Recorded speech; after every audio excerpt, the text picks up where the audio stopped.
Jolly good. Good evening, everybody. Welcome to this December Cabinet meeting.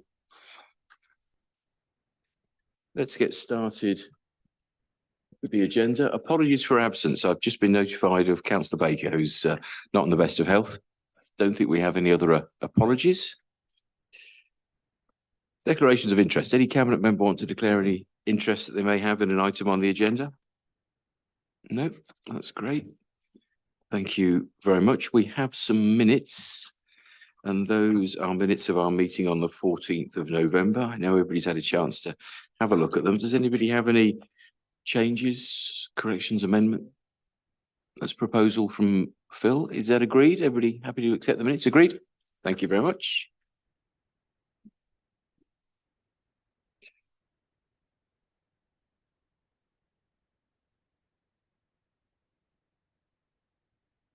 That's great. And I'm not aware of any urgent business at all, nor do I have any specific announcements to make. So that takes us on to our first main item, which is item 6. This is the response to the report of the Adult Social Care and Health Overviewing Committee. Matt will introduce this shortly, following which we have 3 speakers in this order: Councillor Rosie Humphreys, Councillor Bob Purser and Councillor Wendy Randall. So Matt, over to you. Thank you, Leader. As you mentioned, this is our Cabinet response to the report that we received at the last Cabinet on the ICAM work, which is the Integrated Care across Northamptonshire scrutiny review. We had quite a debate, I would say, and discussion around the general subject of ICAM last time. And I did mention to the chair and colleagues that rather than trying to give some responses, then we would get a proper report back to them. And I'm pleased that we've done that in quite a timely way. It was only last month that we received the report. But if you look through the report, it notes all the recommendations that came out of the scrutiny report and gives a commentary on our view of those. A lot of them we do agree with. There are a couple that we can't necessarily agree with, but then there's some other points to pick up, like some work with the ICB and the fact that we're going to send this to the Health and Wellbeing Board to give it some further oversight. The only other point I will pick up was that we did discuss the report when I was present at the scrutiny triangulation group, and that I've lost it now. I think it's 5.15 in the report. It talks about further financial scrutiny, and it was agreed at the triangulation group that that wasn't really required. So I'm happy to present this back to the chair of scrutiny. I know Councillor Roberts chaired that subgroup, I think. Unfortunately, she's not here this evening, but yeah, happy to present the report, and the recommendations are for us to note our responses to the recommendations from the scrutiny report. Thank you. Brilliant. Thank you, Matt. Let's take our speakers. Councillor Humphreys, Rosie. Oh, yes, Rosie's there. Hi, Rosie.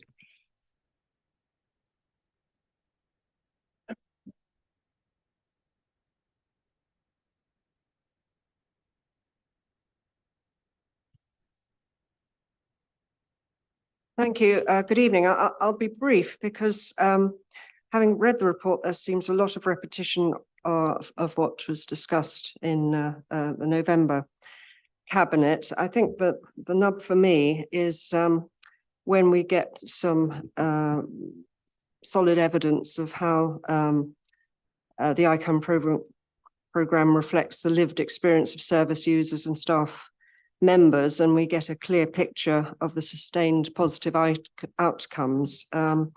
There's nothing in the report that sort of moves that along. And the real take home is that the number of over 75s are increasing by 28% over the next 5 years, which is obviously a vast increase, and something that we've got to work on. So I'm really looking forward to the outcomes. I do note that this is recommending the responses, but as I say, there seems to be an awful lot of overlap from last month. Thank you. Jolly good. Thank you. Councillor Purser, Bob, over to you. Chair, I'm going to pass to Wendy on this Jolly good. You're our next speaker, Wendy. Over to you. Yeah, thank you. Councillor Golby mentioned 5.15. It's disappointing that this recommendation is not supported. There is no real detail as to what the triangulation group considered to come to this conclusion. And during scrutiny, it was not clear from anyone what the overall cost, consequences, or final reviewed tangible outcomes were. So I don't know if Councillor Golby can enlighten me on any of that, please. Thank you. Thank you, Wendy. Matt, anything you want to come back on there? Yeah, just on Councillor Humphrey's points, over 75s, we're very aware of the demographic demand in this area coming forward. And I think it's widely accepted that the ICAM programme, it's very difficult to give a tangible down to the penny point of how much money was saved or not. But I think there's a wide acceptance that this has improved the way in which people are dealt with in hospitals and the way they're discharged, and it also contributed significantly to the work with the recovering independence bed units and also the reablement redesign of the team. So I think there's some huge positives out of this. The actual cost that we put in was £350,000, which was only a small part of system money, which was around about 8 million, I think. So what we put into the ICAM programme was actually quite, I'm not going to say insignificant, but it's quite small compared to what the wider system put in there. And whilst we can't nail down to the penny an exact amount of what this has actually saved, it's widely accepted that it was generally a good piece of work that has led to an improved practice and sort of outcome for people as they go through and are discharged from hospital. Thank you. Thank you. Did you want to add something, Stuart? Thank you, Chair. So the ICAM programme kind of took place over a 2.5-year period.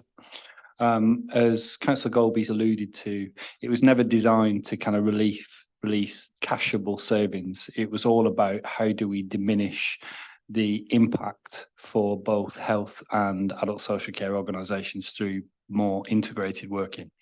What I can say is over the last 2.5 years, had we not had the ICAM programme in place, we would probably have seen more escalations to level 4 within our acute hospitals.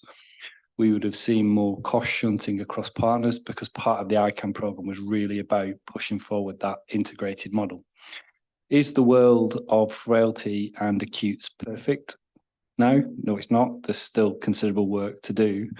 But as somebody who manages this, my view is that this has made a significant difference. The financial contribution of the council, if I just look at the restructure that we took forward through our reablement service, we've in effect doubled the capacity of that service. That was all delivered with the support of Newton Europe through the ICAM programme. So from an officer perspective, we're really clear that this has really made a difference for us. Thank you. Thank you, Stuart. Any further comments at all from the Cabinet? Any questions, remarks? No. Okay. Jolly good. In which case, at section 3, as always, Matt's already drawn our attention to the recommendation, which is that we agree the response is being made. We thank once again the Task and Finish Group for its work and agrees that the Health and Wellbeing Board ensures the delivery of the responses provided in the report. Can I just ask you to confirm your agreement to those recommendations? Agreed? Thank you very much. Takes us on to item 7, the first of our finance reports this evening. This, of course, is with Malcolm. Once Malcolm's introduced the report, we have 2 speakers, Councillors Harris and Councillor Holland-Delamere. Malcolm, over to you. Thank you very much, Chair. Right now, this report has been well circulated, I'd like to think, amongst the various groups. So I don't intend to drag it through and send you all to sleep tonight. What I still do is to go through the main points. Anybody got any very detailed points, by all means let me know and we'll do what we can. If we can't answer them tonight, we'll answer them for this time. And that applies to all of the reports here tonight, particularly the budget when I get to that. If we deal with a period 7 outlook, which the best I can do to demonstrate this is to go to page 24 in your packs. And there's a chart there that shows the outcome. The P7 outturn forecast currently stands at 2.657, and it's an overspend. Now, bear in mind that's period 7, and if you look down, the story has been the same all year. It hasn't changed very much, and we look to the 13.96 projected overspend from children's dominates the scene, of course. There are others, and that's on the community opportunities due primarily to sleeping rough and things, homelessness. And then, of course, we've got the adults, which you're all very well familiar with. So put that lot together, we're looking at a 2.5 million overspend at period 7. Now, I always say this time of year because we're currently in period 9, of course, and we then go into the last quarter post-Christmas, and one would expect, can't guarantee it, one would expect the situation to improve slightly as the various directorates see their year ends coming and then find no need to keep their what ifs. And I can well understand that. We all done it. So I would see that as a good position at this point in time, but I wouldn't say any more than so far so good. Now, what is important here is when you look to children's, we stay very close to children's now. We've got a good relationship with them, with the operational people. And we think that it's unlikely to get very much worse. It's been stable now for some months, and that's a very good sign. Up to now, it was sort of a fingers crossed almost, but it's a very good sign. And we've talked to them again recently. As you know, I've been on the board once and things of that nature. And we believe that it's not like to get very much worse. It might go a tad, but we've already accommodated that anyway.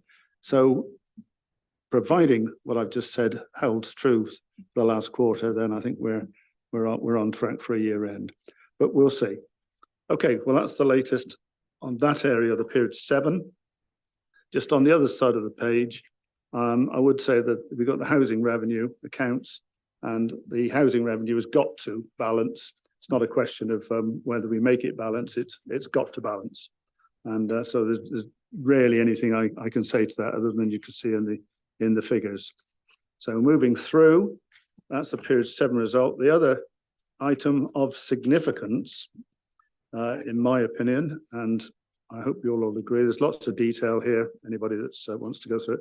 But if you move to the Treasury Management Report, and this starts on page 65, anybody with a mortgage will look at page 67, and they would be interested to see that our forecast is that towards the back end of next year, we'd see interest rates beginning to go off the boil a little bit, not much, a little bit, and then drop during the following year. If that, and our assumptions have been based on that, on those figures there. If you move over again to pages 68, 69, you'll see our borrowing requirement. And if you look on page 69, the overall borrowings we have 529 million. But what you'll notice then, anybody's guys to see it, is that 451 million is in excess of 20 years due. The maturity rate is in excess of 20 years. What that means is effectively you're inflating away the debt. And if you look on the left-hand page, you'll see that we've also got cash. So the net borrowings is 388 million. Now, if you move on to 71, table 4 at the bottom of the page, I'm really sort of bringing this up because these guys are unsung heroes in my view, because they've got a situation where their budget was 6.93. They're coming around with a 2.69. So they've actually contributed 4.24, which is very good given what they've got to do. So I'm only mentioning that just to an unsung hero. So that, Chair, would be my report on period 7. Thank you. Thank you. Thank you very much, Malcolm. Let's move to our speakers. So first of all, Councillor Harris. Jonathan, welcome.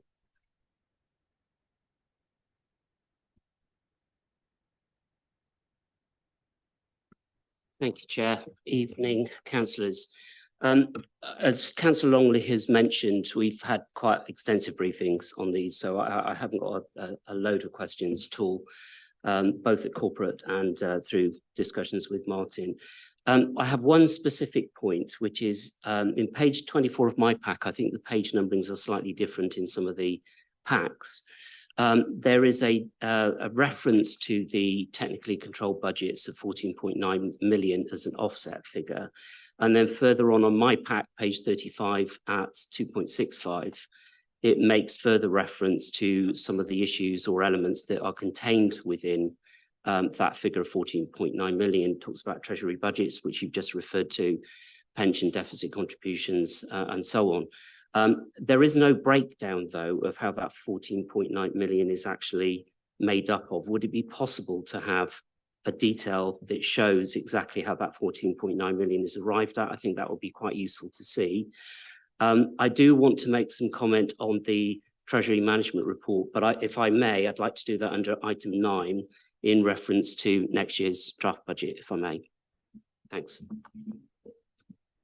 Yeah, thanks for that, Jonathan. It's very heartening. Somebody actually takes an interest in these things, actually. So we're very pleased to break that down. It's really good. Keith, welcome.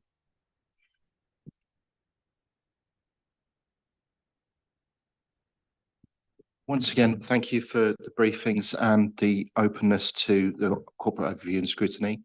We've got ongoing pressures in certain areas, and my concern is to make sure that it's getting more and more difficult with every single passing year, which we've already acknowledged, how we can drive change, etc.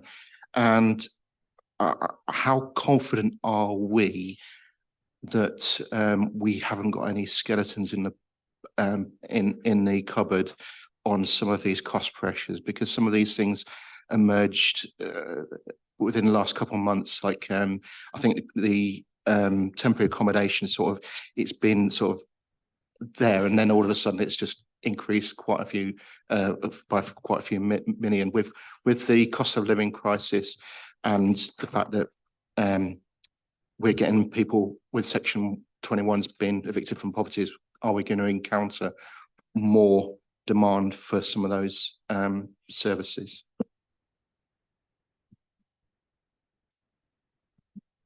Yeah, thanks, Keith. Well, how confident can you be? You can never be completely confident. Of course you can't. Wish we could. Wouldn't it be easy if we could? Sadly, that's not the case. However, the budgeting process and the team we've got are pretty good. You get the odd surprise comes out, and we usually have a post-mortem on that.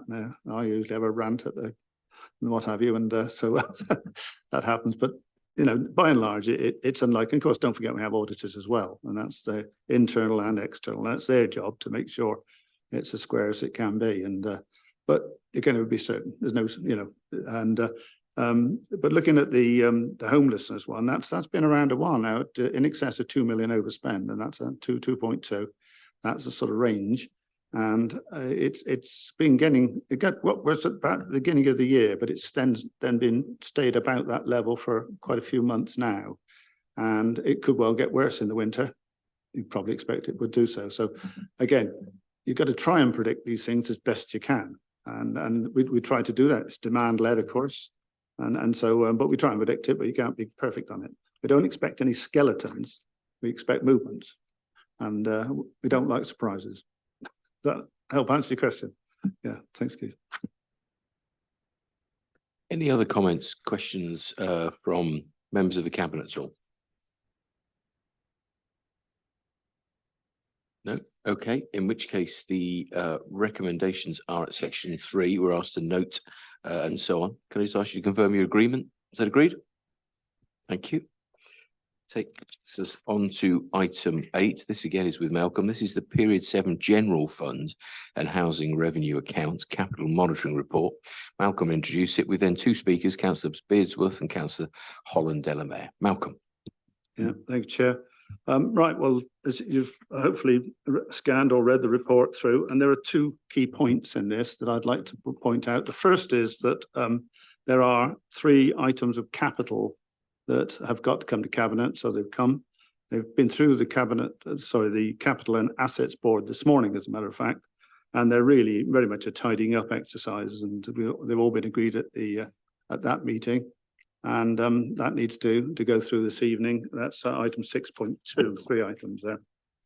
Some of them are not even funded by us, but because of the numbers, they will go through this process. And the second one, more importantly, is the reprofiling that's outlined in section 7.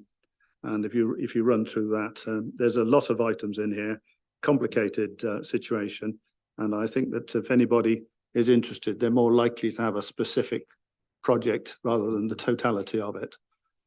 So if you look through, that's what's happened. There's been a reprofiling that has impacts on the revenue, account borrowings and things of that nature. If you move through then to page 87 on your packs, you'll see the revisions to the capital programme, and that's in that small chart down there, and the movements involved. And that really says it all, because the account balances, as I've said earlier, and it's all about the discussion of what is spent and how much, and is it being done fast enough or slow enough or what have you. Not really a financial thing. We're really reporting on the outcomes of that. So on that note, Chair, I'd like to leave it at that, if that's okay. Thank you. It's really good. Thank you, Malcolm. So speakers, first of all, Sally, Councillor Beardsworth.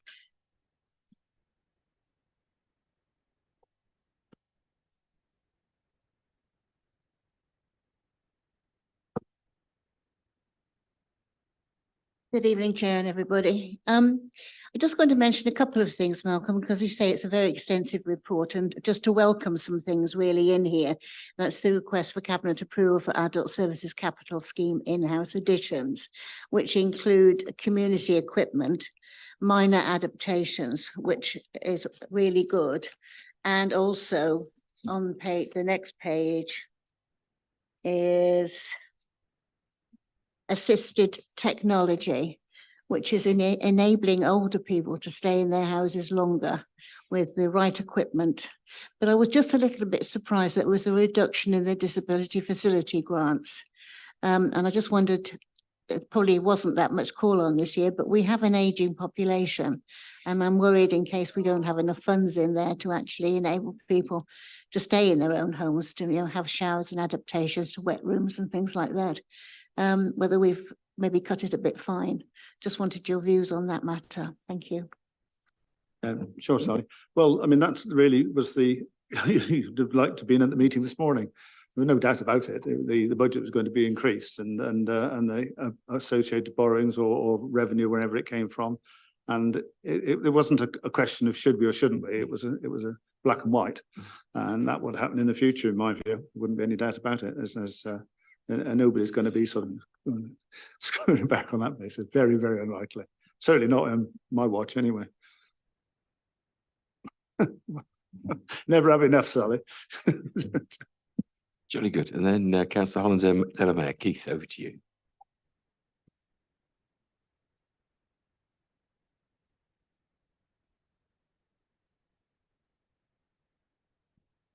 So if I remember last year, it was about £87 million worth of the projects were reprofiled. So I can see that it's the figures coming down from last year, which means we're in a better position.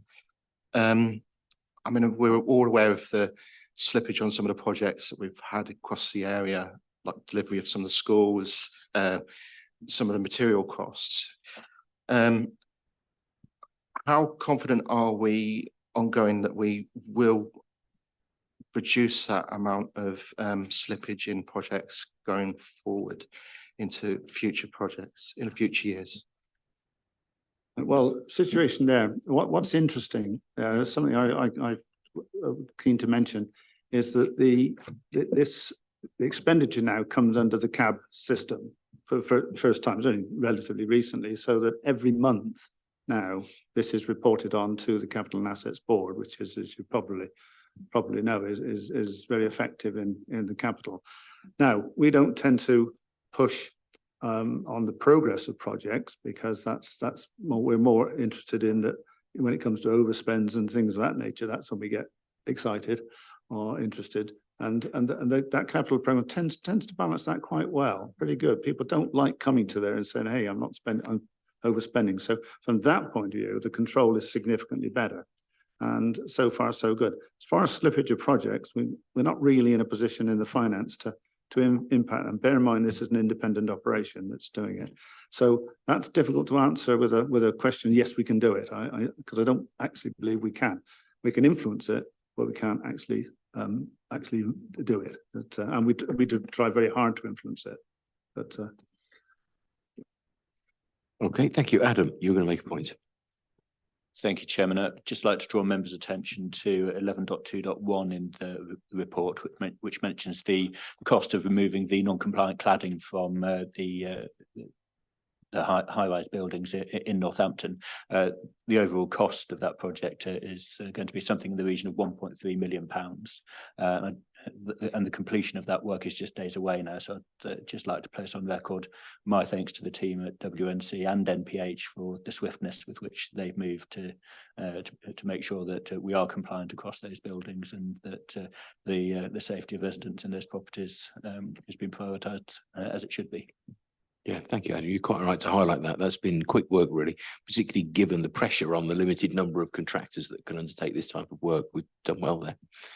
And we thank everybody involved. Matt, you had a comment, I think? Yeah, thank you, Chair. Just on Councillor Beardsworth's point on the table facilities grant, which I know is monitored very closely through Adam's department in housing, but it also comes to the Health and Wellbeing Board once a year for some rigorous scrutiny, I would say. And the challenge has been making sure that as much of it as possible is spent, and going back to a previous underspend through COVID. But there's a lot of scrutiny on making sure that that's spent as well as it possibly can. Thank you. Thank you, Matt. I think we'll see in the performance monitoring and later report that that's being spent to really catch up from those COVID years, isn't it? Any other questions, comments at all from the Cabinet? No? Okay, on this one, the recommendations are actually unusually at section 2. And we're asked to approve the in-year additions to the adults capital programme as in section 6, approve the proposed budget's adjustments and reprofiling as in section 7 and appendix A, note the latest capital monitoring position for the general fund of the HRA, and note the capital schemes and changes to the capital programme since it was last considered in September. So just ask you to confirm, please, are those recommendations agreed? Thank you very much indeed. Takes us on to item 9, again with Malcolm. This is the draft budget and medium-term financial plan. We have then, once Malcolm's introduced his 3 speakers, Councillors Harris, Holland-Delamere and Randall. So Malcolm, over to you. Thank you, Chair. Right, well, this is, as all those that have been involved in it, I think most people have up to a greater or lesser extent. This kicked off in September, so we're trying very hard to get as robust and credible plan as we can, as I'm sure all those been involved will agree. And it's been a team game. Works so far so good. We've tried very hard also following I think Ian's comments last year to take it to the scrutiny team, and they've been very good. They've kept it under their hats, and had inputs, which is good.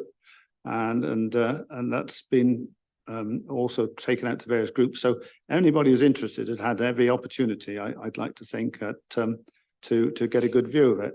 And as obviously some people are more interested than others, but it's a big piece of work, and this is what we've ended up with. The key points, if we turn to page 111 to start with, is that you'll all groan when I say that, surprise, surprise, the council tax will rise by 4.99, and you'll all know the reasons for that. So I won't bother to go there, and what's involved, and that's in item 1.114, and that will give us 14.9 million per annum. So, but the difficulty comes, as you'll all be aware, I'm sure, is that we've got a situation whereby we've got pay-related costs. We all know what's happening in the market. We've got to look after our employees, obviously. We don't want to lose them. And also we've got to be fair. So that's a situation that brings on a pressure of just under £8 million, a lot of money. Then we look at a contract inflation. Now these are contracts some have gone for years, some fairly new, but they'll usually have some inflationary clause in there, and that's 15.5. And then we've got what's termed here as unavoidable base budget pressures of 33, and that would involve usually volume growth, things of that nature.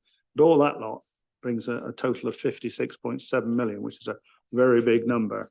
And when you've got just 14 odd million of council tax, and we've yet to know what the final settlement from government will be. We made assumptions on that, and I'm not quite sure the date we get it. It's about a week's time, I think I'm right saying, Martin, yeah.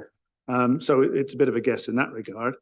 So this, anyway, we've ended up with a situation where with a net budget of 409 million, which is pretty big. Now, I comment here 2 points, I think, and the primary one is that we're looking at service efficiencies. Now that's always a situation where I call it productivity, call it invest to save, call it what, anyway, the upshot of it is you do what you're doing cheaper or better and or do more for the same money or something like that. And that's a big number in itself. So it's a tricky budget this coming year, but we never expected anything really different. And we also look at the outturn for this current year. And if you turn to page 117, I think somebody was mentioning it varying earlier on in the year. And that's what's been our predictions all through the year start. And that's an interesting one. So we got this 56 million pounds to deal with.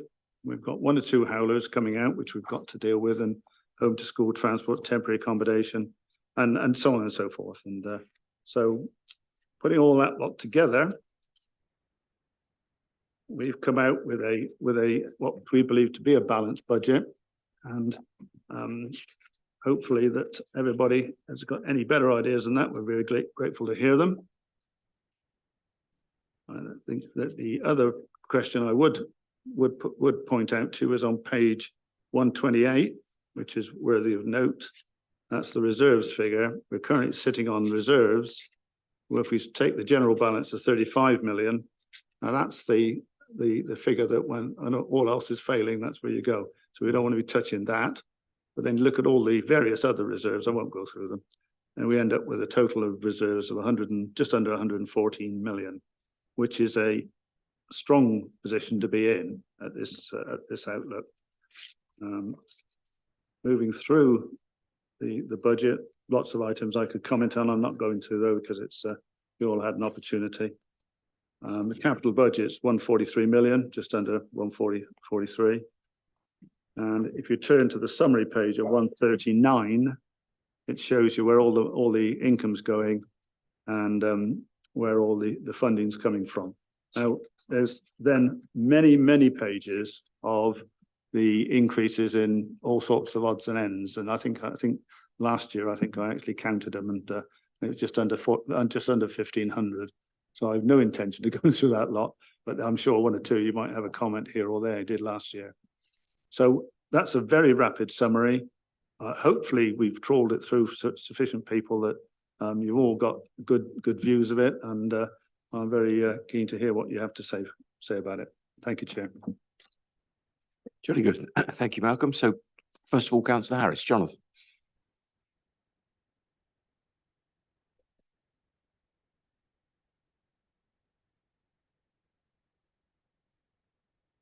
Thank you, Chair. I haven't got any specific questions actually relating to the budget, again, for the reasons identified earlier on, that we have had quite a lot of briefings individually with Finance Director and also via corporate scrutiny.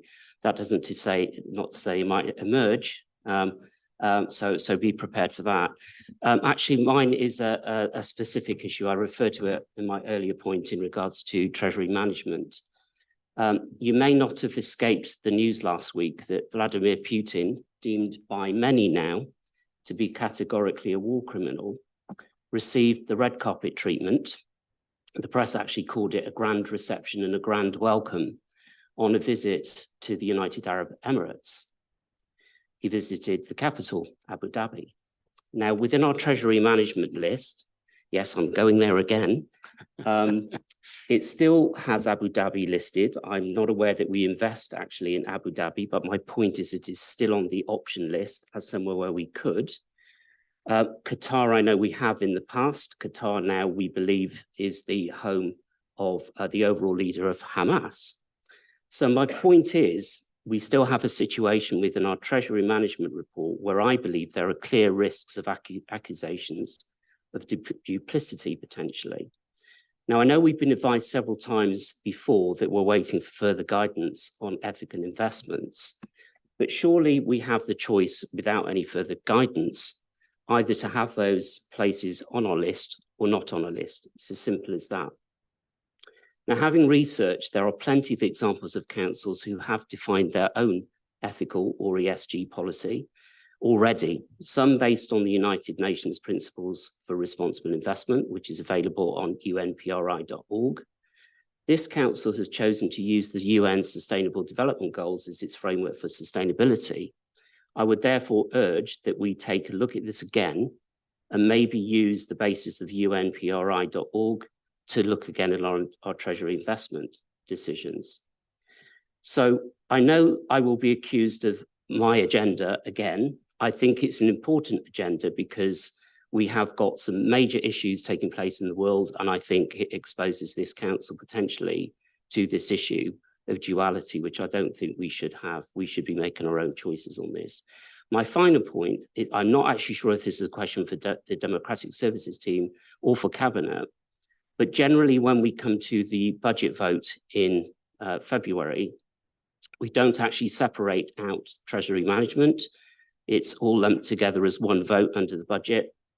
I'd like to request that we separate that vote so you get a very clear understanding of positions on budget and Treasury management rather than as a collective.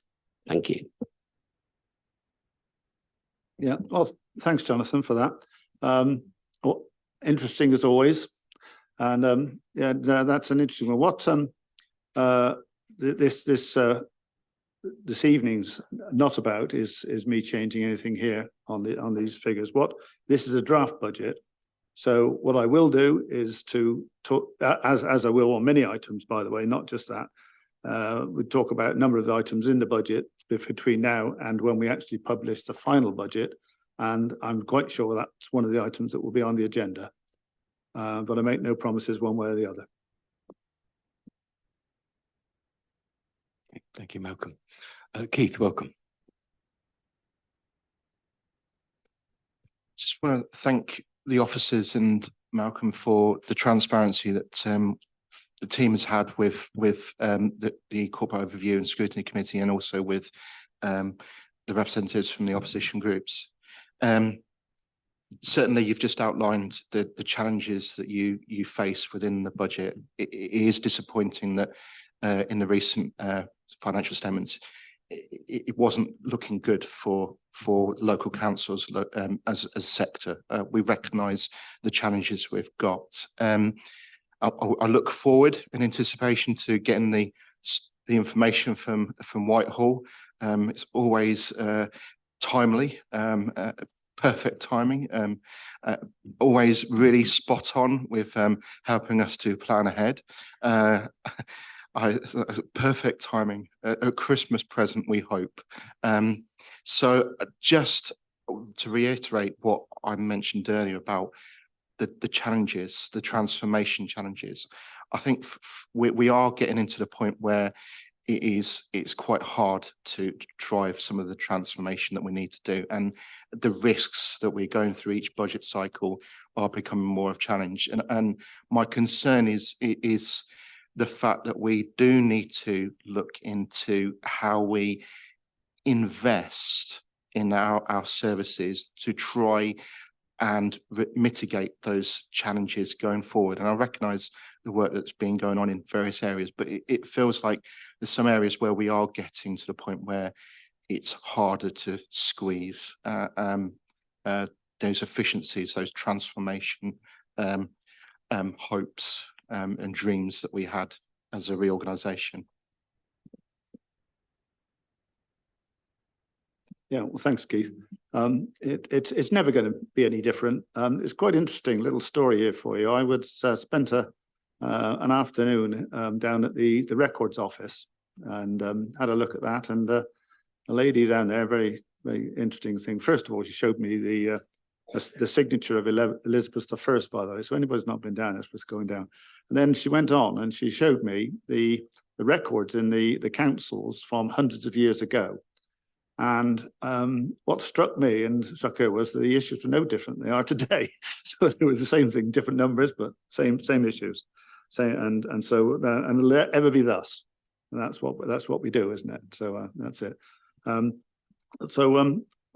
no more I can say that. I mean, one point I would say is that you did mention, you know, how do you make ends meet? And this is where the dilemma stands with Jonathan. What do? Do you put your money in the best return, or do you do not do that? And in which case you work against the people you're trying to serve. So it's a very difficult situation. There's no black and white, there's no absolutes here. But anyway, that's the best shot we've got. So I hope you'll vote for it. I'm glad you had a good look at it beforehand. Thanks, Keith. Okay, thanks, Malcolm. Our last speaker on this is Councillor Randall. Wendy. Yeah, thank you. I just wondered why that we're investing 66.9 million in assets and environmental capital and economic growth and regeneration, and only so little, 4.8 million in houses and communities. So that's just one question. And on the other one, on home to school transport, and do we ever, or have we ever asked parents if they would drive their children to school and get paid? We have asked that question. Right, okay, thank you. It's only because I met with a SEND parent the other week, and she said she could have driven her child to school, but she's never been asked. So I just wondered if it was frequently asked or not. Thank you. Answer to your first question, Wendy, is I don't know. I'll have to find out. Answer the second one, that's a good idea. And there are thoughts about home to school transport coming up. Yeah, it's looking at, but there's actually a meeting on Monday, and I shall throw that idea in as well. And we'll see where we go on these things, but it's an issue that needs looking at, I agree. It can confirm it's under consideration, actually, the idea of a personal budget rather than paying a taxi invoice. I think a couple of people were going to speak. Dan, you seem keen to. Yeah, no, I was just going to pick up on that school transport thing. That is something that's happening already. It's in the next policy that's going out, and it's something I chair the school transport appeals, and it's things we're offering parents. So. Very good. Adam, you were going to come in on a further point, I think. Yeah, thank you, Chairman. And in terms of the question of where we invest our capital, of course, that's a political choice. When you'll see in the HRA budget, that's the next paper on the agenda, that there is a build programme and a spot purchase budget that runs to well over £30 million. So that's in addition to the general fund. But if we start taking away from some of the regeneration budgets that are in the general fund budget, then of course there's a price to pay on that front. So there's a trade-off either way. I think it's worth noting that despite the fragility of local government finances, through Malcolm's hard work, through the finance team's hard work, we have put together what seems like, in the context of local government finance in this day and age, a remarkably robust budget. And I think that's largely down to the very prudent way in which we've reserved over the last few years. And that's an approach that was criticised in some quarters. So thank God that we did set those reserves aside for the rainy day, which we suspected may come our way, and indeed has, and may do for some time yet to come. Just on the question of the Treasury management strategy, I do think it's important that as a council we don't aim to have a foreign policy. We could really go down the rabbit hole on this. For example, Singapore's on the list. Singapore has capital punishment for a litany of crimes beyond murder. The USA's policy on capital punishment is well documented and heavily criticised. You could probably tick off virtually every nation state on that list if you want to have some sort of moral issue with them. So we just need to be very, very careful. And the point's already been made that our job is to secure the maximum return for our residents, provide the services that are under such pressure. And if we cease to take that approach, then we will make the most vulnerable in our communities yet more vulnerable, because we won't have the money to support them, because we'll have spent that money on making ourselves feel more virtuous. Thank you, Adam. Thank you very much. Okay, any further comments or questions from Cabinet members? No? Okay, quite a long list of recommendations on this one. They're at section 3, variety of things to note, but also, of course, in approving this, we are approving it to go out to consultation. Can I just ask you to confirm your agreement to those recommendations? Is that agreed? Thank you. Thank you very much. And then the last one, Malcolm, over to you for item 10. This is the draft housing revenue account. As Adam says, this does include the house building aspect as well of the budget and the medium-term financial plan. After you've introduced it, Malcolm, two speakers, Councillor Beardsworth and Councillor Holland-Delamere. Over to you. Thanks, Chair. Right, well, I'll start off with the news really here. There's a couple of interesting things in this report for those that have read it. And I'll start right at the beginning where the bad news is, and that's that the plan is to increase the average rents by 7.7%. And that initially you think, well, that's a big number, but we, as you well know, have to balance this budget, and we have no choice in that matter. But it's interesting to note that of that, 80% of the tenants that are renting from us, 80% are covered by this amount will be covered by their housing benefit. So it'll be a relatively small number. And there's also, of course, the hardship budget to fall back on. But that's the first thing. So you're all aware of that. What is very interesting, and I'm really, I think Sally usually has a go at this one. It's very interesting to go on page 209, Sally. And that is that the number of actual right to buy sales has dropped like a stone down to 33, which is an interesting number. So that's worthy of note. If we look further on, then we look at the budget summaries. They're pretty straightforward.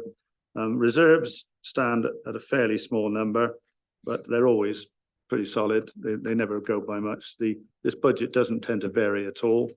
The only debate is normally volumes and borrowings. And as you're all well aware, anybody associated with it know we had a very significant approach to borrowings, and that was resolved. I think it'd be about 12 months ago. So that item is behind us, and borrowings now covered within this budget, which they were not previously. And that chair hopefully sums it up, because it's all in the report here anyway. Jolly good. Thank you, Malcolm. So first of all, then Councillor Beardsworth. Sally, over to you.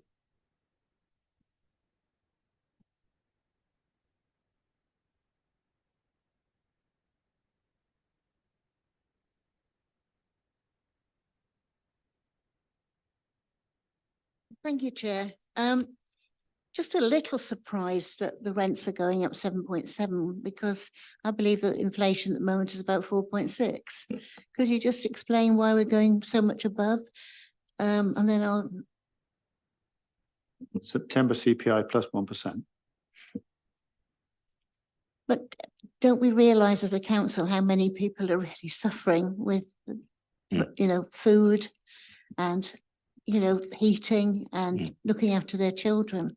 To put the rent up that much in houses that we provide for people on low incomes, it's such a huge jump. I mean, I think it's well known. I know you've been involved closely with housing, Sally. Around about 80% of our tenants I know are on benefit. get a form of benefit. In addition to that, we are maintaining a hardship fund. We mentioned this at the previous cabinet. That hardship fund allows those to apply. Yeah.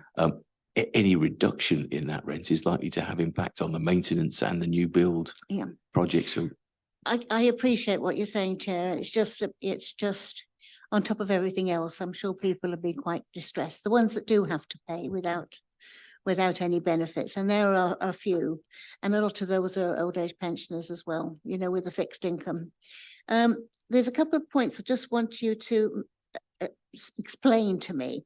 In 4.3.5 on page 213, the second paragraph down is it's in April 2021, the government announced further changes to the rules surrounding right to buy receipts. These include extension of the time frame for suspending right to buy receipts and replacing homes from 3 to 5 years, increasing the proportions of replacement homes that can be funded from 30 to 40% of the extended the scope to include shared ownership and first homes.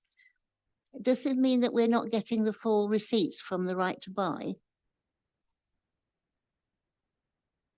Well, there's two things here. The first thing that it actually makes it easier for the right to buy, which makes the figure of 33 look quite surprising. Yeah, just above it. Yeah. Yes, but we've lost. but one- also, yeah, well, hang in the on. last 11 years, we've lost 1,023 homes. I'm really pointing out what's happened this year, Sally. Yeah. There's the graph. Here's what's happened in the last 10 years. Yeah, but there's only 33 and that hasn't finished a year. But what I'm saying is we're not replacing these homes fast enough.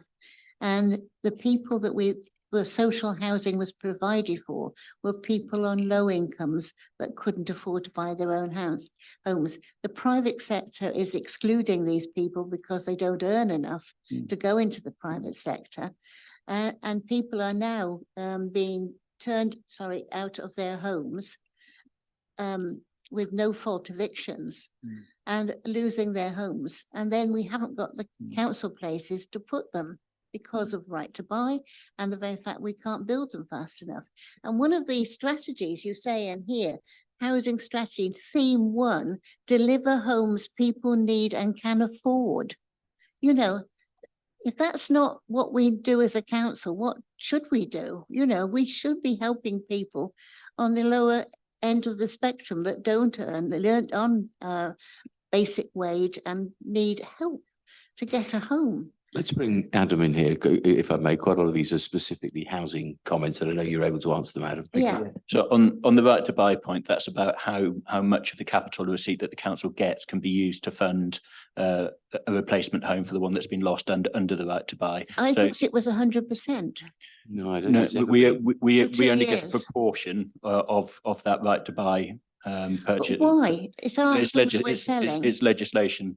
Sally. know We've it's had this debate legislation. many times before. I know. Sadly, this but isn't the we floor of the should be House of fighting Commons. them. We should be fighting them in the House of Commons.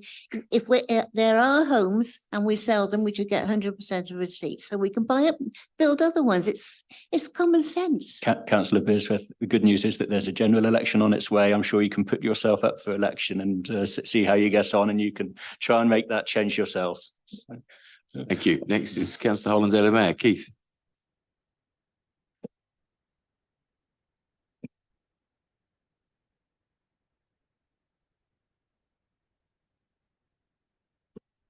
Yeah, I mean, I acknowledge the percentage that we get has increased by 10%, but I know the deputy Councillor Alan Brown's opinions on right to buy. Of course, there is a reason why it has reduced. It's because the interest rates have gone through the roof and no one can actually afford the mortgages. But there you go. Thank you, Liz Truss. So basically, I think the real concern is that we've got a lot of brownfield sites that we've got to develop. We've sort of reached the we've basically taken the low hanging fruit, and the delivery of the homes that we need is becoming more and more difficult. I think one question I have basically is, how do we bridge that affordability gap? And what are we doing to government to appeal for funding to try and bridge that affordability gap on building? I think to answer that, we'll again hand to Adam mainly. Malcolm may add some comments, but Adam. So I know. Excuse me, Adam, sorry to interrupt, but we've just looked up online and it says that we should get from 23 and 24, that we should get 100% of the capital receipts from our properties that we sell. It says so on here. Communication sent by Michael Gove to all section 1. But we can only use a certain percentage of that capital receipt to fund the replacement, to fund the purchase of a home. So. Okay, we do get 100%. Yes, yeah. We'll make sure we get proper clarification, but I know Adam. There are limitations around how we can use the capital receipt is the point. So on brownfield land, I think those who are keeping an eye on their emails will have seen that we had a visit from the housing minister to West Northamptonshire yesterday to look at how we put the brownfield land release fund to good work on New Southbridge Road. That's a development of 28 homes near the university. I believe that the housing team don't let a single opportunity to bid for such funds slip by, where there is monies available from central government to bid for, the bid goes in. We are constantly surveying land availability throughout West Northamptonshire, both in Northampton and in our other towns, and we're assessing the suitability of that land for housing or other uses. So, for example, if it can be brought into use as employment land, then we'll consider pursuing that opportunity. But yeah, you can rest assured that every opportunity presented to us by central government, we will look at, and we'll also look at how we can use our own capital funding to bridge the affordability gap. But there has to be viability at the end of the day, because the HRA has to balance. But we also have a good and an improving relationship with Homes England, who can help with the affordability and the viability of brownfield developments. So these brownfield opportunities are relatively limited in this part of the country, but where they exist, as we've seen at the St James Bus Depot, we'll pursue them. On this, going back to the rent increase issue. Yes, it's something that we have to grapple with each and every single year.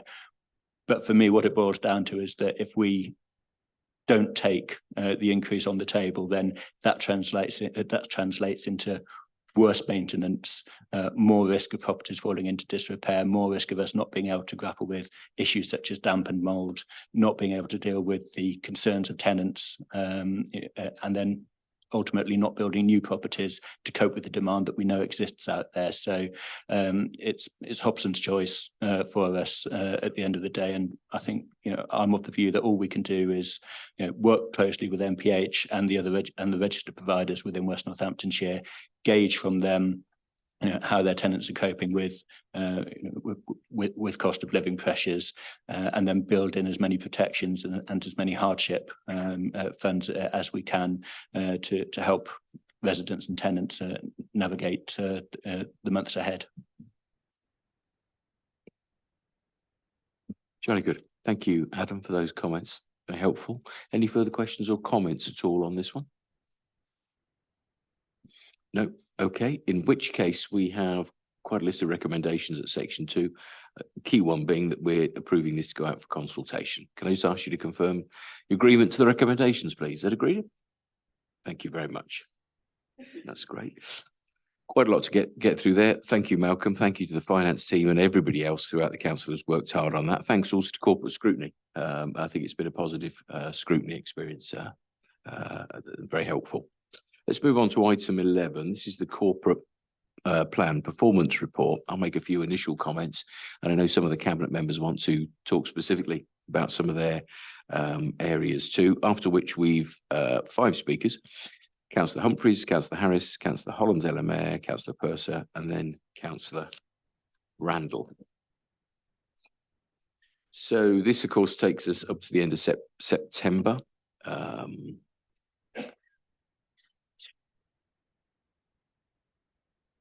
Looking through just some of the key points that stand out, I noticed that data figures you'll see is only the first quarter. That's because of a delay in those. The residual waste treated, it's good to see that going up and well above target.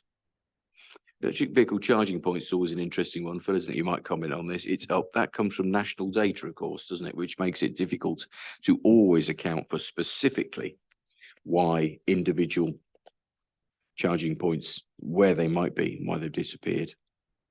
Interesting, on visit to leisure centres seems to have come down. Some of that is about work going on. So at Moulton, the pool floor has had issues, which has meant closures, and indeed the decarbonisation has been happening at some of the other sites like the Mounts and Danes Camp. Spinning through and looking at improved life chances on page 244, and I see that the concluded safeguarding inquiries where questions were asked and outcomes were expressed at 92.7%, still fairly good and improving.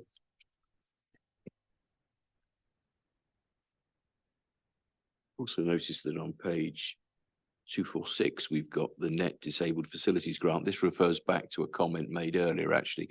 This is where the target for Q2 was to spend 1.31 million.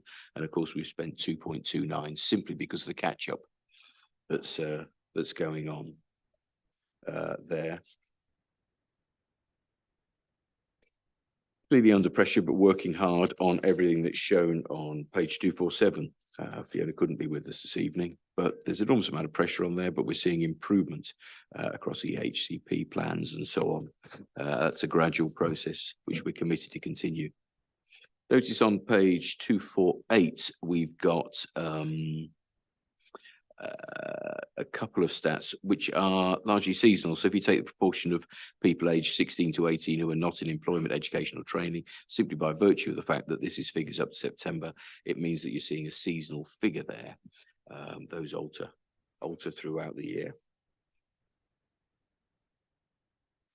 You'll see on page, and these figures always amaze me, on page 249, the number of initial contacts into the MASH at 12,000, I think is quite an extraordinary figure. The volume of inquiries and referrals that come in there is absolutely huge. Gives you some kind of indication of the scale of work that's dealt with in the area of children's. The following page, you've got children on a child protection plan, which has seen an increase. Also then, and I'm on page 250, you have the total number of children in care up to September 1165. That has continued to increase, currently stands at 1206. So we have seen a continual trend, although I think today we've just had news that on a weekly basis, we've seen a small drop. The general trend has been upwards for some time. What else might we pick out of this in terms of the notes? I know Phil is going to talk on page 254. We're all surprised initially that routine maintenance budget, the percentage spent compared to the agreed profile was low, but Phil's going to talk in more detail on that. I think that's a question of how the work is scheduled, but Phil will tell us more. Phil will tell us more about that. Move on to 255, and you look at the customers who are quite or extremely satisfied in the service from our customer service team. I think that's great. We do hear a lot of positive comments about them. So at 95.6, that's pretty good, really. You consider those are people ringing because they've got something that's a problem or they're potentially unhappy about. Adam will talk more about the target on 256, which is the number of council houses built, because we've just now triggered a new building, which adds a significant number, but more detail from that. Fortunately, the other providers are doing quite well in this quarter. So the number of affordable homes completed at 151 is above the target, simply because of what others are doing. And then the major planning applications, it's great to see the consistent performance in the planning department with major applications at 87.5 against a 70% determination within 13 weeks, and non-major at 88.2. So we're seeing consistent performance results coming through planning, which has been an area that we've all been so concerned about for so long. So it's a step in the right direction. Highlight just a few others. Again, Adam may say more about these, but on page 257, we've got physical visits to libraries and virtual visits to libraries, both running ahead of schedule. Visits to museums, good as well, and above target for some of the other stuff like the resettlement stuff that David works on. The number of Afghan households assisted to move on to find their own accommodation, and the number of Ukraine's percentage where the household arrangement breaks down and we're able to prevent homelessness, again, ahead of target. On the thriving villages and towns, it's mainly narrative, of course, but to show that there's a lot going on there. Okay. We've looked a lot at finance this evening, so probably not much to comment on page 261. All in all, performance on finance is good. And I always think that's a good figure. The percentage of invoices paid within 30 days, I always think 100% would show a lack of checking invoices. I think there is a need to check invoices. And that means that we are checking invoices, but at the same time, paying suppliers, particularly local suppliers, promptly. Quite pleased to see on page 256 that we have a staff turnover of 11.8%, which is even better than our target 13.6. Kind of reflects that cultural change, which means we're investing in people who are staying with us. Those are just a few highlights from me. Let's go to the cabinet to highlight any specific ones. Phil, do you want to kick us off? I know you've got a couple you want to comment on. Yeah, happy to come in, Chair, because a couple of things. I think under priority one, it's very pleasing to see that over 50% of waste has been sent for reuse and recycling, or composting, and that's sort of 7% up on the previous quarter, which is again really good. Similarly, the amount of residual waste treated up from sort of 87 to 92.5. Again, really good stuff. Unfortunately, we still have a fly tipping problem. 4,122 cleared, but they have been cleared, and we have issued a significant number of fixed penalty notices relative to those fly tips and other environmental issues. But we are trying to keep on top of it. I think you're right to draw attention to the electric vehicle charging points. Although this is delivered not by this authority as such, these additional 40 charging points, we do have a new officer joining us, EV charging strategy officer.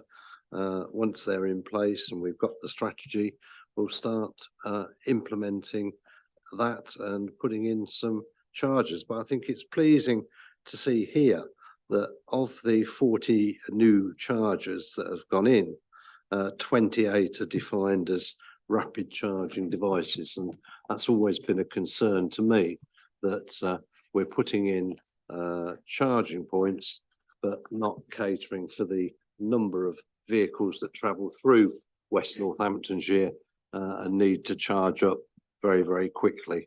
So I think that's important if we're going to see more electric vehicles nationwide. Just moving on to priority 3, Chair. Yes, brilliant. That's 100% of the priority 1 and 2 road repairs have been completed within the timescale, and 98.8 of priority 3 and 4. Much better than the previous quarter, so definitely going in the right direction.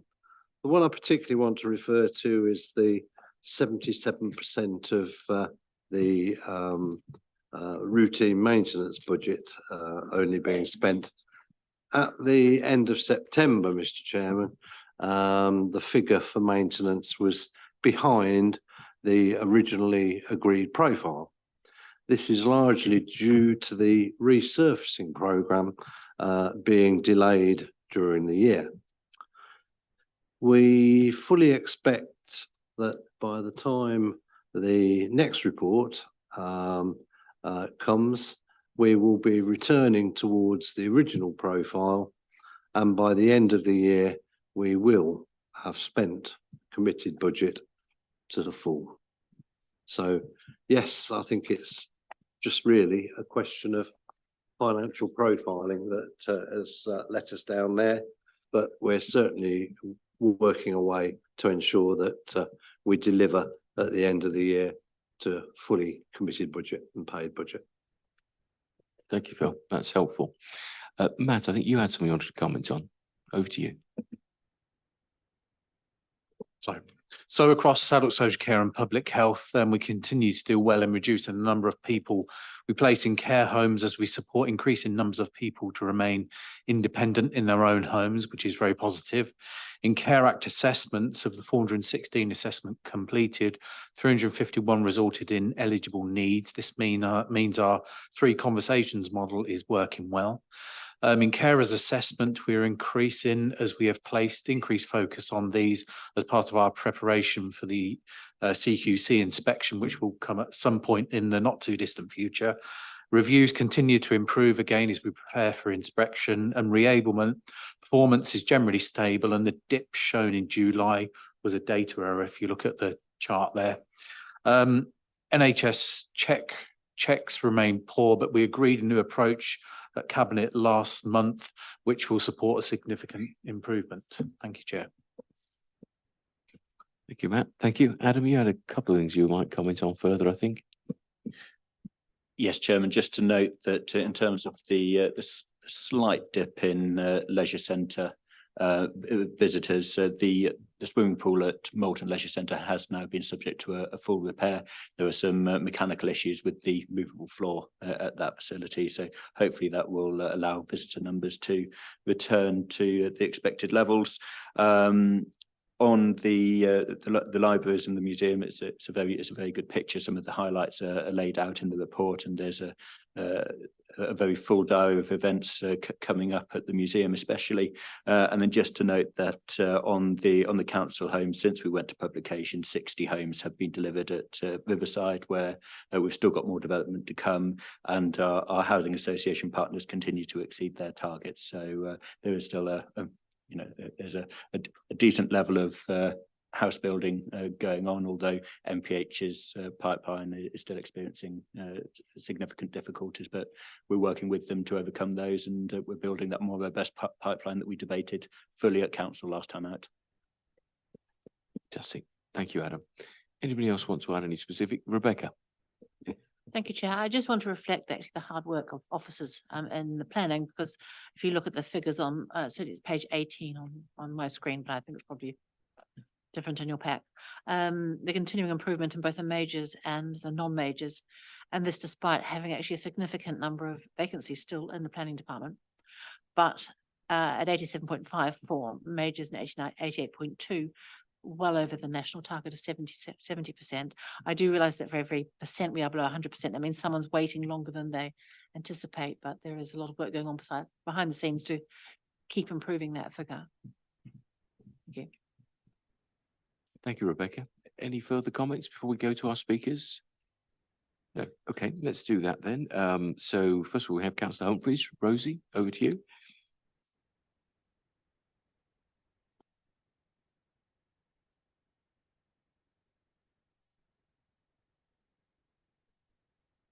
Thank you, Chair. There are certainly many improved targets in this report to celebrate, as highlighted by Cabinet members. I refer to fewer children in care, which have been referred to, fewer admissions to care homes overall, and fewer falls. Maybe the falls in the care homes improvements might be related to the ICANN delivery. It'd be interesting to see that link. And good stats for visits for newborn babies and reviews of them. Councillor Breeze referred to the 87.5% major planning applications being processed within 13 weeks, which is really good news. I'm concerned to hear she refers to a significant number of vacancies still, notwithstanding. I would be interested to know what the actual number of the remaining 12.5% which are still outstanding. There's an application in my ward which was validated 2 years ago, and there seems to be no progress on it, and it is looming over 2 villages in my ward. But there are worrying performance indicators which are below target. For example, a drop in performance of people in weight management losing less than 5% of their body weight, and there's no explanation for this. Often one would, in reading these, there aren't explanations. There's simply a sort of description of the indicator. Explanations for variance would, I think should be attached to each one. And as regards social workers with caseloads above their recommended target, again, no explanation. We simply read the recruitment drive remains central to the implementation of the workforce strategy. I'd really like that sort of somewhat corporate speak unpicked by Councillor Golby, perhaps. But that concerns me particularly as regards a family that has been waiting for funding for an elderly resident, which was agreed following an upheld complaint in October, and was going to be backdated to July. They've incurred huge financial pressure, taking out loans, unimaginable stress on the family. And I got an email yesterday saying that they're still chasing it. So officers are aware of it. So I hope that's going to be resolved. But again, I've yet to hear an explanation as to further delay on this particular case. Perhaps it is one of these cases of too much work to deal with. And just on the housing, it really is very concerning that there's such a drop in the proportion of cases where homelessness was prevented and homelessness successfully relieved, the target being 40%. And again, it's half that, similar to the previous period, and for both prevent and relief. And again, there's reference to new round of recruitment, etc. But it really doesn't help just describing what the prevent and relief duty is. What we want to know is what's the reason for that and what the impact must be. Thank you. Thank you, Rose. It's quite a bit there actually. Should we do a bit of sweeping up on those points before we move on to our next speaker? I know, for example, Stuart, you wanted to cover a few. Thank you, Rosie. So first up, we are taking forward that individual constituent concern that you've raised. The point around the caseload that relates to children's services rather than the adults. So it relates to the caseloads specifically of the workers in the Children's Trust. In relation to the people in relation to weight management and the decline in performance, sometimes there isn't actually a rational explanation as to why that trajectory has dropped off. Anecdotally, if you look at Q1, when everybody jumps into dry January, usually after a Christmas of excess, you would see Q1 with quite a lot of people looking to shed some pounds. Again, if there was a detailed statistical analysis that sat behind this, we would put it in place. I'm happy to pick that up further. Thank you. Okay, thanks, Stuart. Stuart, you're also going to comment on some of the, I think, the planning related stuff, perhaps. Over to you. Yeah, and in respect of the speed of planning, there's two sides to that equation. One is the speed of planning to move it through, and the other side is the speed of the developer and them setting the pace. I think the application, if I'm right in thinking, as an application that you said is for housing in that particular location, if that's the one that you're referring to. I do know that the planning has started to challenge developers who have deliberately slowed down the process. We've written to developers warning them that they will either remove it from the system or take it to committee. That's had the impact of moving cases forward. And if I'm right in thinking, the one that we're talking about has recently, as a result of those conversations, come forward with a smaller development, which is now back in the system. Sorry, in which case I apologize. My knowledge of your area, I thought it was that particular, but nevertheless, it's still the same answer. We are where it has been in the system for too long, and that whatever the reason, we're now starting to resolve those one way or the other because of the issues that has for and the impacts it has on residents, that uncertainty, etc. So we are dealing with both sides, speeding up planning from the planning council side, but also not allowing the developers to deliberately slow down the process from their side. Thanks, Stuart. Adam, you were going to comment on some of the other points. Yeah, just on the housing, homelessness prevention and relief, it's something that I've challenged the team on recently, and that there are interventions ongoing within the housing team to improve that performance. Again, it's a case of a lot of work to do and a lack of capacity within the team, and I think that's reflected in part by actually the overperformance on the indicators around relieving homelessness for Afghan and Ukrainian families in the district, where the team actually has performed really, really well against the KPIs set out. We are dealing with ever more challenging cases presenting as homeless, as well as an ever increasing volume of work. But there's a number of initiatives coming through which I hope will translate into much improved performance in these KPIs in the near future. As we've just closed the the most recent quarter because of the lag in the reporting. I'm not sure if they'll come through in the next report that we see, but certainly the one after that, I would expect to see a significant increase in performance. And one of my key messages to the team is that we need to get better at preventing and relieving homelessness. And there's certainly a massive focus on the prevention side of that, because ultimately that translates into a reduction in the resources required from the public purse. Thank you. Thank you, Adam. Let's move on to some more other speakers. The next one is Councillor Harris. Jonathan.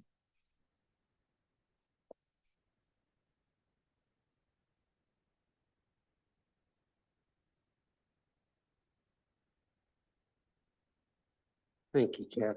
Just a few brief points, really. Specifically in reference, it's not really any queries on the measures or the data or the information. It's more about what measures are used, and specifically I'm referring to section 1, which is the green and clean section.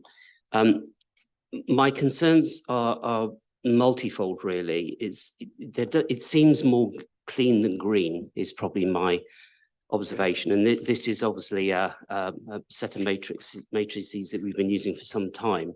So this is more about not dealing with this, but thinking ahead and thinking to the future. Yeah.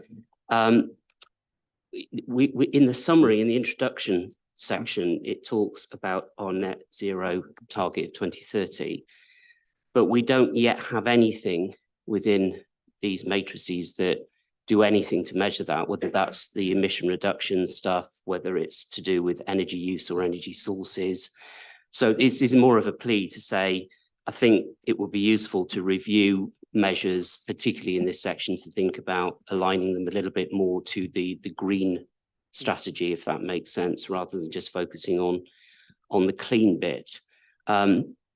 Also, particularly, I know the local nature recovery strategy is being developed at the moment. We specifically talk about trees, and we had trees in there for a while, and then trees came out. Again, there's no real quantification or measure in there around trees or nature, but we talk about that very clearly in the introduction for clean and green. So it's really just a plea to say, can we take a look at this at the appropriate time? Probably the appropriate time is the start of the new financial year, perhaps, rather than now. But I think the balance doesn't feel right. I'm also still slightly baffled why swimming pool visitation or leisure centre visit sits in green and clean. It seems an odd place to put it. Maybe something to do with shower facilities. I'm being facetious. I don't know. But perhaps life chances might be a better place to put it. So there's just some anomalies, really, I'm asking to look at. Thank you. Yeah. And I mean, let's not wait till the start of the new year, because we want to get them teed up. We're happy to. The place to do that might be the sustainability group, mightn't it? If you want to have a chat about some of the things we might do, and then we can check out the viability of how well we measure them. Some are very hard, and I think that was the problem with the trees, really. It was incredibly hard to honestly measure how we were doing, with the exception of the Queen's Green Canopy, where we had a set number that we knew were happening. But happy to have that discussion. I'll get Martin to put it on the agenda. Jolly good. Our next speaker is Councillor Hollandale Mayor. Keith, over to you.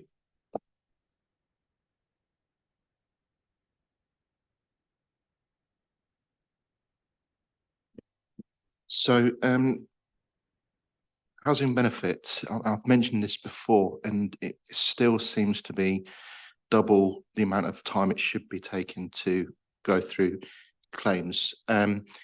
So you've previously mentioned extra resources to try and bring that target back into where it should be.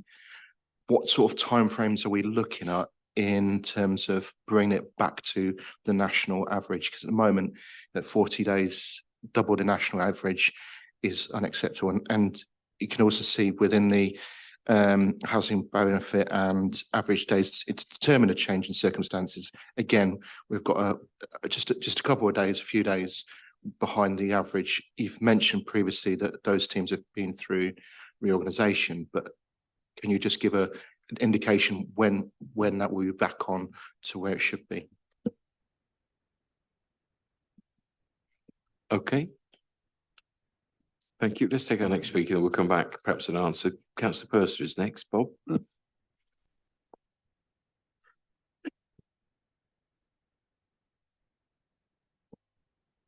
Thank you, Chair. And I think this is a really interesting report. And I actually think we're beginning to make some progress in terms of having useful information that's kind of can be commented on. And I think we've made some progress. And so I want to thank the team who've worked on this, and also thank all our staff who've contributed to the work that's reported here.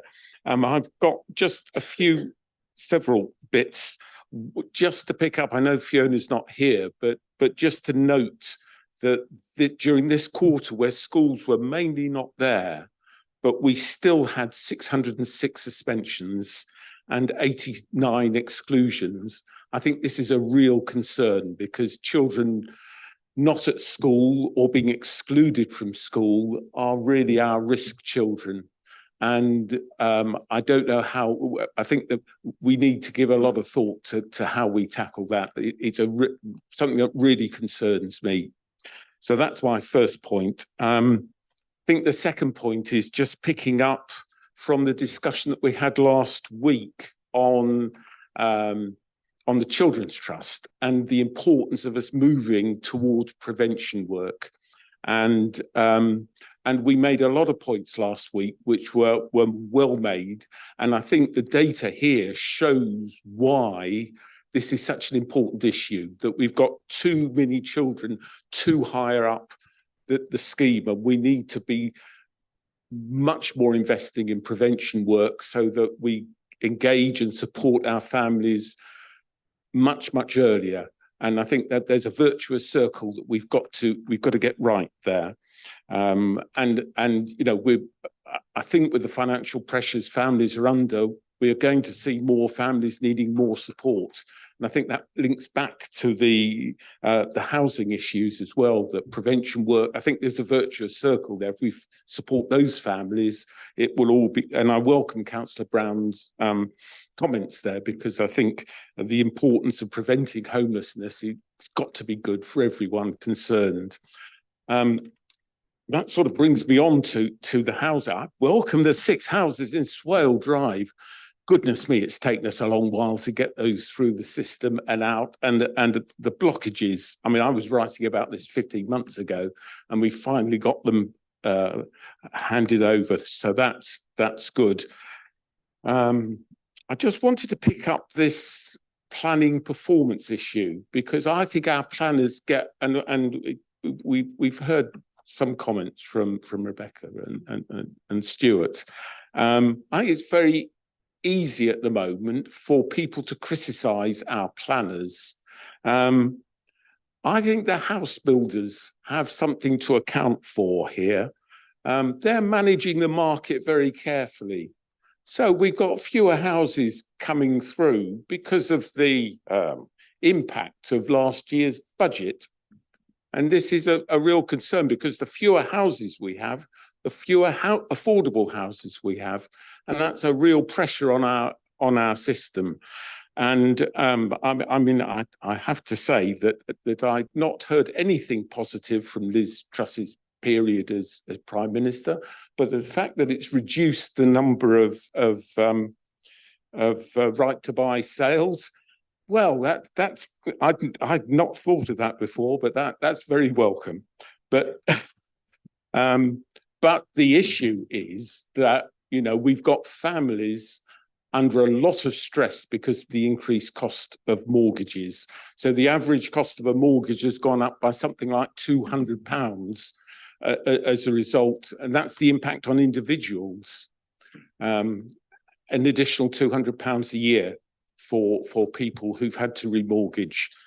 But the impact is not just on that, it's also on the viability of our housing schemes that are coming through.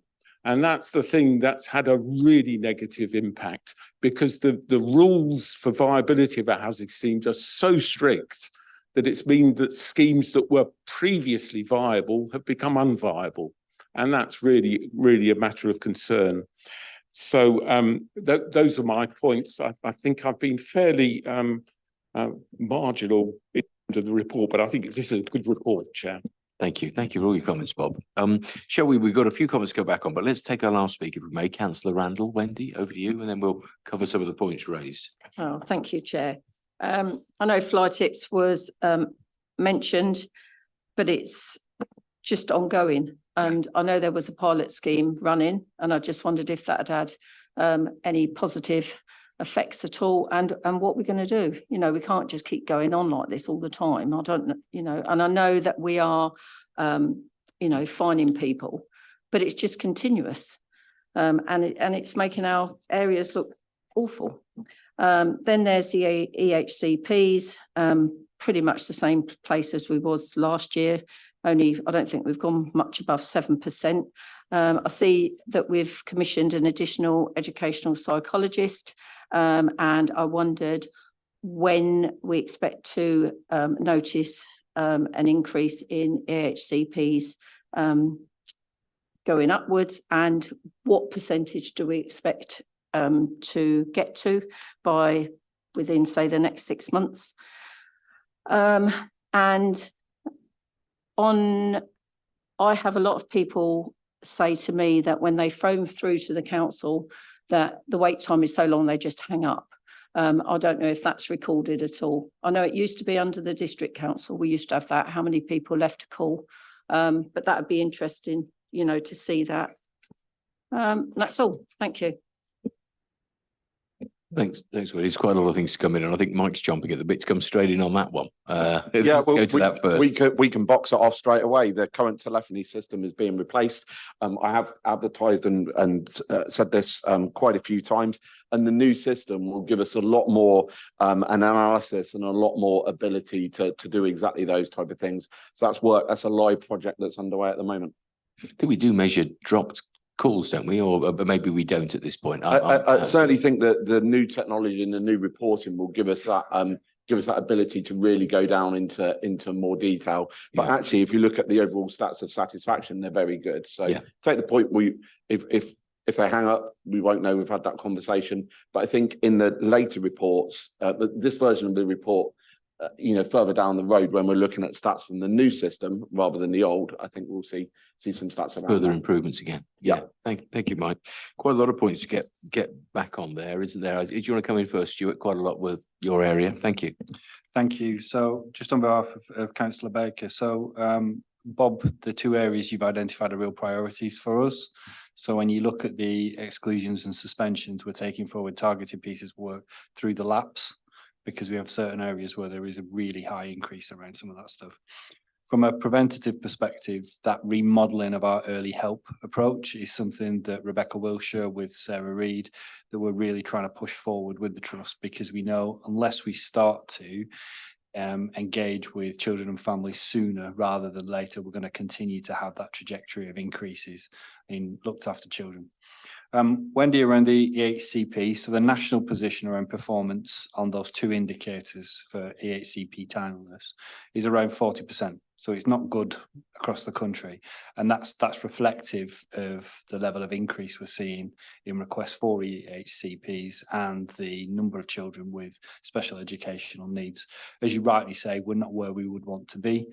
The commissioning of that additional educational psychology will see us start to increase that 7%. I'm not going to say that we're going to hit 40% within the next 6 months, because we're not. I'd like to say that in 6 months' time, we will be well above 10%, and we will continue on that improvement trajectory with an expectation to significantly improve. Thank you. Thank you, Stuart. Some further points to answer. Were you going to come in there, Phil? I was just going to comment on fly tipping, Chairman. You know, 4,122 fly tips cleared in the quarter. It's far, far too many. But it's not this council that creates these fly tips. We go around, have to clear up after others. Unfortunately, there's too many people out there, mainly residents or business owners, whatever, within West Northamptonshire, who are creating these fly tips. And until we educate them and change people's mentality, it's not going to stop. And that's really why we've got the strategy that we have, to try and educate people as well. But until we get through to people And I think one of the clearest and simplest ways of getting through to people is heavy enforcement, heavy fines. You fine somebody 4,000 quid because they don't turn up for a court for a fixed penalty notice, and that's what they end up paying. Then you see a complete and utter change throughout the area of where that person incurred that cost. Enforcement is key. Education is important, but until we change the mindsets of our residents and business owners, whatever, then we're still going to get fly tips. Yeah, that one makes us all angry, doesn't it? Fly tipping. There's enforcement activity going on. Anything you wanted to add on enforcement, David, on fly tipping specifically, or? Well, we will continue to push with enforcement, but education is clearly important. But you know, this is a tiny minority, but it's lifting pounds out of everybody's pockets. So I think the residents with your door cams, etc. I know people are reluctant, but you know, this is ruining our communities. So anything we can collectively do, but it's the tiny minority really ruining it for everybody else. Okay, were there any other points that anybody felt able to follow up? We've largely got them covered. Malcolm, you wanted to come in? Yeah, I wanted to answer Keith's question that was outstanding. We did bring this up the last quarter, Keith, and you may recall I did say that the expectation was that it would probably get worse over the next period because of the systems changes. But the whole point of that is in the longer run to improve it, of course. Now, there's a marginal improvement from one to the next, but I wouldn't say that's of any real significance. But we're on the case on that, and you know, just we'll keep up behind it. But yeah. And I'm reluctant to put a date on it because I don't think I can and be certain of it. But we'll have another look at it tomorrow, and we'll come back to you on that and give you an indication. It's okay. Okay, thank you. Thank you very much for all the comments and for our speakers for the issues they've raised. Always a good discussion, this, because it covers every area of our activity and highlights key performance. The recommendations are pretty brief, which is just for Cabinet to note that latest report. So I just ask you to confirm your agreement to that recommendation, please. Agreed? Thank you very much. Takes us on to item 12. This is Northamptonshire Safeguarding Adults Board annual report. So this one is with Matt. Once Matt's introduced it, we have two councillors, Councillor Beardsworth and Randall, who wish to speak on it. Matt, over to you. Yeah, thank you, Chair. As you mentioned, this is the 22-23 West Northamptonshire Safeguarding Adults Board. It covers the whole of the county.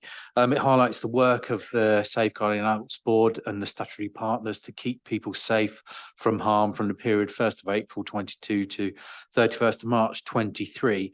There's a forward in there by David Watts, who's the DAS from North Northants, because the chair has rotated between Stuart and David.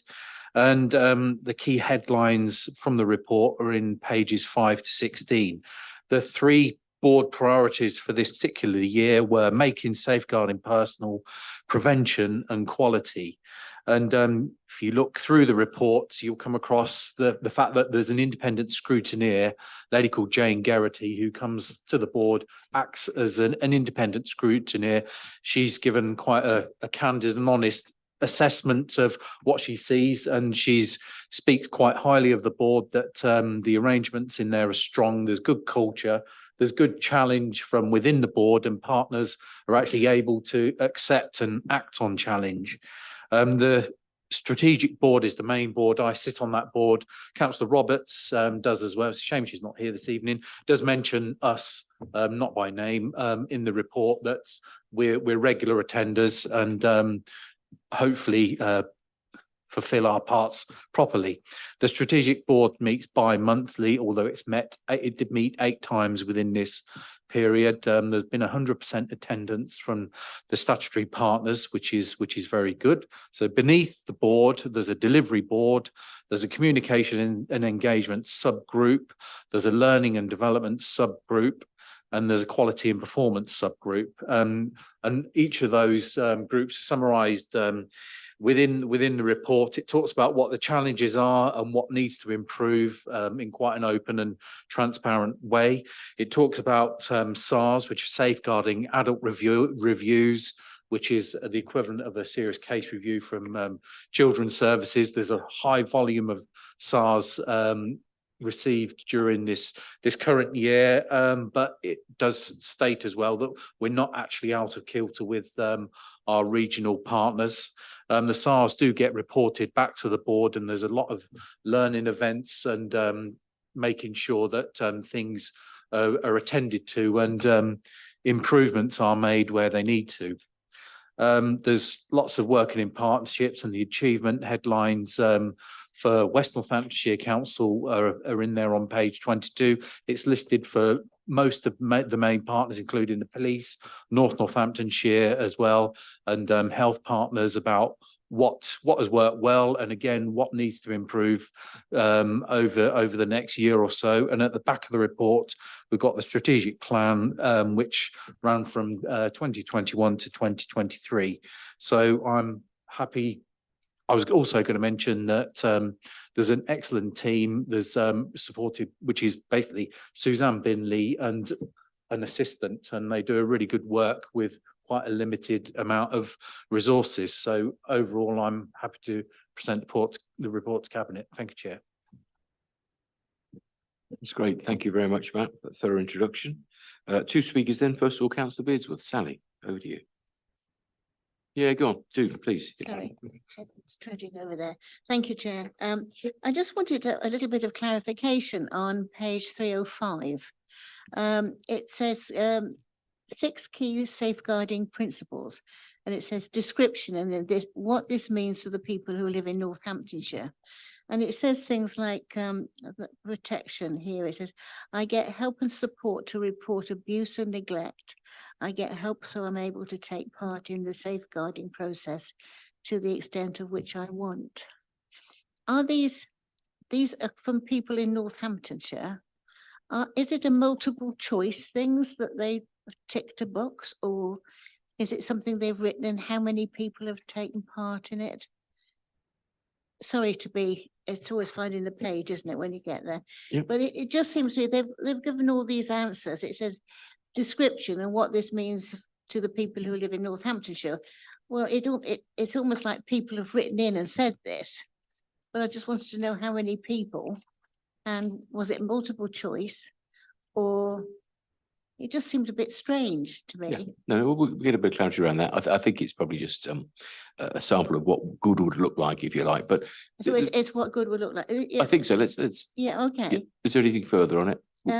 It's just, I think the report's good. It follows everything it should do. The only point I would make is the community safety partnership. We don't get a chance to see that. As councillors, it's very much behind closed doors, and I just wondered if a part of it could be opened up to actually be talked to, so we could ask questions. I believe David's on it, David Smith runs it, but it just sometimes we can't ask any questions. Sometimes we're allowed to view it, but not always. But it would be useful occasionally to have an open part and a closed part so that we could ask questions that are relevant to our communities. Yep. Okay. Thanks, Sally. We're on this one now. David might want to comment on the community safety partnership, but let's take our next speaker, then we can come back on some of your queries, which is Wendy, Councillor Randall. Yeah, thank you. Mine's only very brief. On page 283, what didn't work so well? Understanding the training requirements for registered care home. That just sort of alarmed me a little bit. I don't know if it should alarm me, but it just did. And the community safety partnership, Kevin Fagan used to give a quarterly report when we were on the district council, and it was a really interesting report. So I don't know if we could, and David, you used to get that, and it was good. You know, it showed upwards, downward trends. So it'd be good if we could have something like that. Thank you. Okay, thank you very much. In terms of responses there, Stuart, will you pick some up? Thank you. Thank you. So in relation to those I statements, which are structured in the document, they actually come from an original document called Making It Real, which was government policy that was set out probably about 5 years ago. So they probably do need sense checking again with local people. In relation to the registered manager side of things, you're probably right to draw concern to training around registered managers. When we have care homes who are working well, they have a really good registered manager. One of the things that we monitor are the turnover in registered managers within care homes, because as soon as we see a manager leaving, unless we support that provider, undoubtedly we see an increase in safeguarding concerns coming through, particularly around quality. So we're proactively working with those registered managers around trying to get them to a point where they are sustainable in their roles and they have a skill set that enables us to diminish the levels of quality concerns that we see. Okay, other points. Matt, do you have anything else that you want to follow up on? Nothing further to add, Chair. Thank you. Okay. Anything else to come back on some of the things that our speakers have said? Is that right? Those descriptions are what we're aiming to achieve. Yeah, that's it. They're not necessarily verbatim quotes from people who responded. No, okay, that's good. No further comments? Oh yes, David, are you going to chip in there on community safety? Well, So Sally, on the, if you've got questions, happy to take questions to the CSP for you and come back to you. And on the reporting, yeah, those reports that Kevin did or still does actually. So let's look to get those out to elected members as well. But they're always worrying reading sometimes and encouraging reading other times. okay, that's good. Thank you. So if nothing further on this, it's just recommended that we receive the annual report and note the findings. Can I just ask you to confirm your agreement? Is that agreed? Thank you very much. Takes us on to our last report. This is West Northants PSPO. Dave will introduce this. We've then got two speakers, Councillor Beardsworth, Councillor Randall. David, over to you. Thank you, Chair. So yeah, this is a renewal of a PSPO. As you'll all recall, as we've had lots of these going forward, every 3 years we need to actually go back and look at them and put them out to consultation. So essentially this PSPO will remain as per the last one, in other than a couple of things where dog control, we've already covered that previously, you probably recall here at Cabinet. And then there's a couple of additions on the prohibitions, which is riding a bike or scooter when requested to do so, not to do so rather, by a police or council authorised person, and busking also, if you're requested not to do so. One of the sort of responses back on the consultation is often around enforcement and what's going to be done about it. So a bit late for this report, but pleased to bring forward that we have got funding from the Office of Police, Fire and Crime Commissioner to actually fund 2 PSPO engagement and enforcement officers. So I think that's a really good thing. So yeah, that kind of wraps it up. Thank you. Okay, David, thank you very much. So two speakers. First of all, Councillor Beardsworth. Sally, over to you. I'll be very brief, Chair. I would be delighted if we could stop people spitting in the street. Not only is it a horrible thing, it actually can spread disease, tuberculosis and things like that. I would like it to be stopped, or education to people that shouldn't spit. I know it happens in other countries, but it doesn't here. And I'm just a bit disappointed about busking, because I think some buskers can add a bit of entertainment to street and can make it sound more jolly, and especially around Christmas time and places like that. So as long as they're not doing any harm and not trying to get money with menaces and just playing a musical instrument and singing, I'm just ashamed that we're not. I know it says they've got to move on after a police constable or authorised person has requested they refrain in doing so. But I just think sometimes it adds a bit of character to the town centre and other places, shopping centres. Thank you. Thank you, Sally. Okay, and Councillor Randall. Wendy. Yeah, thank you. I was just wondering, obviously, David, you would have part answered my question, but I suppose that would cover more Northampton. It does say on 5.1 that local authorities and the police have the powers to tackle antisocial behaviour. Obviously, you know, out in the other towns outside of Northampton, there's not really much police about. Like in Daventry, we have the ranger, but there's not a lot of backup for her a lot of the time. So I just wondered, you know, if there is a problem and local authorities are allowed to intervene. Could she go into the office and get one of the officers to come out and support her? Thank you. Okay, so to Sally first of all. So yeah, spitting, that's in the order. And yeah, absolutely, it's abhorrent. And with the new enforcement additions, that will be something we'd clearly look at. Busking, that is really is to stop nuisance busking. So if you're busking, mind your own business, or if it's not me singing, you'll probably be left alone. And enforcement, again, watch this space. We've got some other things coming forward and some other ideas. But if there's issues outside of the town, I mean, I don't see any reason why these engagement enforcement officers won't be able to travel. We might need to buy them a bike, but yes, something we can certainly look at. Jolly good. Thank you, David. Any further questions, comments at all?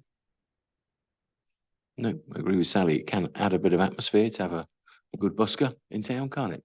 And this seems to be only when they've been asked to stop by a police officer or somebody similar, so that's good. Any other comments at all? No? Okay, in which case recommendations are at section 3. And it's recommended that we approve the new public space protection order as set out in the appendix, and that's for a period of 3 years. Can I ask you to confirm the agreement? That's agreed. Okay, thank you very much. That was our last report. So thank you to everybody who contributed to the meeting this evening. For those we don't see, have a very happy Christmas. Thank you.